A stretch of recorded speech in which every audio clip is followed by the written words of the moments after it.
آفتاب Behzad سے معافی مانگ لیتا ہے، کہتا ہے کہ ماموں مجھے معاف کر دیجئے، میں نہیں جانتا کہ کب ابا نے یہ سب کچھ کر لیا اور کب وہاب درانی سے انہوں نے ڈیل کر لی تھی اور پارس کے لیے انہوں نے پیسے لے لیے تھے، جس پر اب اس کو معاف کر دیتا ہے بہزاد اور کہتا ہے کہ ندیم سے میں کبھی بھی یہ توقع نہیں کر سکتا تھا، ندیم کو میں نے ہمیشہ اپنے قریب رکھا، اپنے ہر راز کی بات اس کو بتائی، اپنا اس کو سگا بھائی سمجھا، لیکن بہرحال وہ تھا تو غیر ہی نا، تو اس نے غیروں والا کام کرنا ہی تھا، جس پر شاہین بھی بڑی شرمندہ ہوتی ہے۔ شاہین اپنے بھائی بہزاد سے معافی مانگتی ہے، آفتاب سے بھی معافی منگواتی ہے، جس پر آفتاب کو اور شاہین کو بہزاد معاف کر دیتا ہے اور کہتا ہے کہ مجھے تو اپنوں نے ہی لوٹ لیا ہے، غیروں میں کہاں ہی دم تھا۔ بہرحال یہاں پر تو ان دونوں کی ساری صلح ہو گئی ہے، لیکن اب آفتاب نے یہ فیصلہ کر لیا ہے کہ وہ پارس سے شادی نہیں کرے گا، کیونکہ پارس کے لیے وہ اچھا انسان ہے ہی نہیں۔ آفتاب یہاں تک بہزاد کو کہہ دیتا ہے کہ ماموں میں تو بالکل بھی پارس کے قابل نہیں ہوں، پارس کہاں ہے اور میں کہاں ہوں، اس کے لیے تو وہی زوار ہی اچھا رہے گا، کیونکہ زوار واقعی میں اس سے پیار کرتا ہے اور میں نے اس کی آنکھوں میں تڑپ دیکھی ہے۔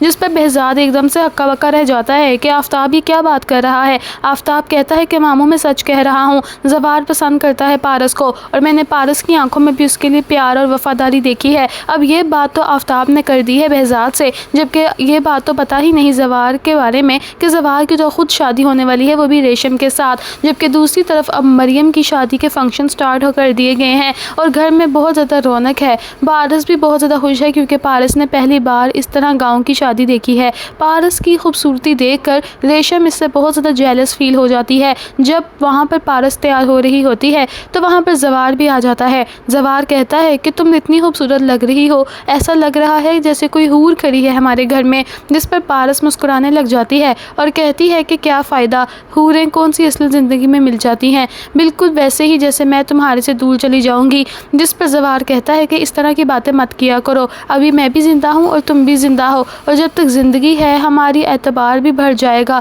شاید کچھ نہ کچھ ہماری زندگی میں اچھا ہو ہی جائے۔ جس پر پارس اور زوار کی ساری باتیں پیچھے کھڑی ریشم سن لیتی ہے۔ ریشم کے تو پیروں تلے زمین ہی نکل جاتی ہے کہ زوار کس طرح سے باتیں کر رہا ہے پارس کے ساتھ۔ بہرحال اب ریشم نے یہ فیصلہ کر لیا ہے کہ مریم کی شادی ہوتے کے ساتھ ہی اب جلد از جلد زوار کی اور ریشم کی شادی کا فنکشن بھی سٹارٹ ہونا چاہیے، کیونکہ زوار کے باپ نے زوار کو یہ بات سمجھائی ہے کہ بیٹا عزت سے بھر کے غریبوں کے لیے کچھ نہیں ہوتا، اور میں یہ نہیں چاہتا کہ تمہاری وجہ سے ہماری عزت پامال ہو جائے۔ جس پر زوار اپنے باپ کو کہتا ہے کہ ابا آپ کو فکر کرنے کی ضرورت نہیں ہے، جو آپ کا حکم ہوگا وہی ہوگا، میں ضرور ریشم سے شادی کروں گا، صرف آپ کی عزت کی خاطر، اپنی خوشی کی خاطر نہیں، کیونکہ میری خوشی یہاں پر موجود نہیں ہے۔ جس پر زوار کا باپ سمجھ جاتا ہے کہ دال میں کچھ نہ کچھ تو کالا ہے، کہتا ہے کہ بیٹا کیا بات ہے، تم کسی اور کو پسند کرتے ہو؟ جس پر وہ کہتا ہے کہ ابا اس سے کیا فرق پڑتا ہے میں کس کو پسند کرتا ہوں، میرے لیے آپ لوگوں کی خوشی اور امی کی اور مریم کی خوشی بہت زیادہ اہمیت رکھتی ہے،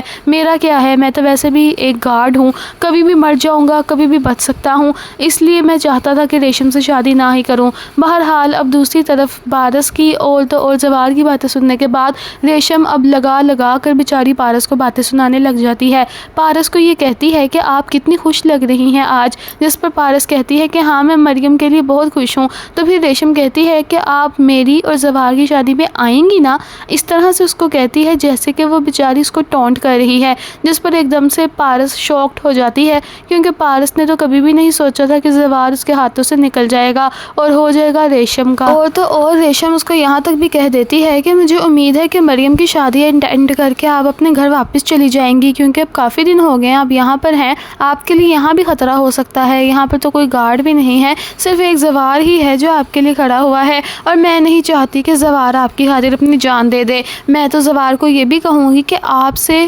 چھٹکارا پالے۔ جس پر پارس کہتی ہے کہ کیا مطلب ہے اس بات کا؟ تو پھر ریشم کہتی ہے کہ میں نے زوار کو یہی شرط رکھوانی ہے کہ میرے سے شادی کرنے کے بعد وہ یہ نوکری چھوڑ دے گا، کیونکہ میں اپنے شوہر کو آپ کے لیے قربان نہیں کر سکتی۔ جس پر پارس اور زیادہ حیران ہو جاتی ہے کہ یہ لڑکی تو پتہ نہیں کیا ہی گڑبڑ کرنے والی ہے، جبکہ دوسری طرف اب ندیم کا انجام بھی بڑا ہی برا ہونے والا ہے، کیونکہ وہاب درانی نے بہت زیادہ غصے کی حالت میں اس کو چھوڑا تھا، اور اب وہاب درانی کے ہاتھوں ہی ندیم کا بھی انت ہونے والا ہے۔ آپ کو محافظ ڈرامہ ریویو کیسا لگا ہے ضرور بتائیے گا، اور چینل کو سبسکرائب کر دیں۔